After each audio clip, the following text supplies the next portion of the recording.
Gazipur city কর্পোরেশনের বয়স প্রায় এক যুগ হলেও এখনও এই শহরে গড়ে ওঠেনি আধুনিক বর্জ্য ব্যবস্থাপনা। ফলে যত্রতত্র সড়কের পাশে ফেলা হচ্ছে গৃহস্থালী বর্জ্য।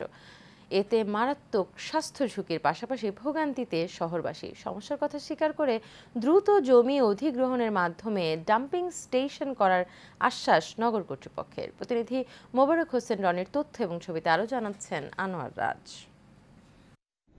ঢাকা-টাঙ্গাইল মহাসড়কের কড্ডা সেতুর পাশেই গড়ে তোলা হয়েছে গাজীপুর সিটি কর্পোরেশনের ময়লার ভাগার, যেখানে প্রতিদিন ফেলা হচ্ছে ময়লা আবর্জনা। একইভাবে চান্দনা চৌরাস্তা, নাওজোর ও জয়দেবপুর সহ ঢাকা-ময়মনসিংহ সড়কের কয়েকটি স্থানে ফেলা হচ্ছে এসব ময়লা। ৩২৯ বর্গ কিলোমিটার আয়তনের এই সিটি কর্পোরেশনে প্রায় ৭০ লাখ মানুষের বসবাস। রয়েছে বিভিন্ন শিল্প কারখানা। ফলে বর্জ্য ব্যবস্থাপনার উন্নয়ন না হয় সড়কের পাশেই যত্রতত্র ফেলা হচ্ছে ময়লা আবর্জনা। আমরা এই রাস্তা দিয়ে চলাফেরা করতে পারি না, ময়লার গন্ধ অনেক। কত স্কুল ছাত্র যায়, ছাত্রী যায়, এটা অসুবিধা হয়।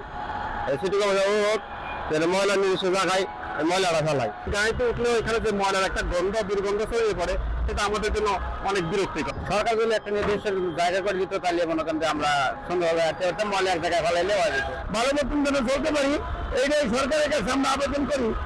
এমন বাস্তবতায় সমস্যার কথা স্বীকার করে দ্রুত জমি অধিগ্রহণ করে ডাম্পিং স্টেশন করার আশ্বাস নগর কর্তৃপক্ষের। আমাদের নির্দিষ্ট একটা ডাম্পিং এর জায়গার জন্য আমরা জমি অধিগ্রহণের জন্য অলরেডি চলমান আছে।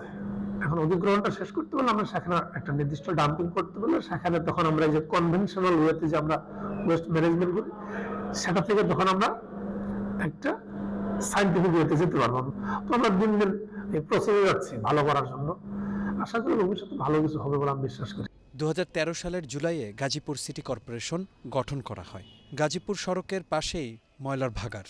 এক যুগেও গড়ে ওঠেনি ডাম্পিং স্টেশন। দুর্ভোগে নগরবাসী।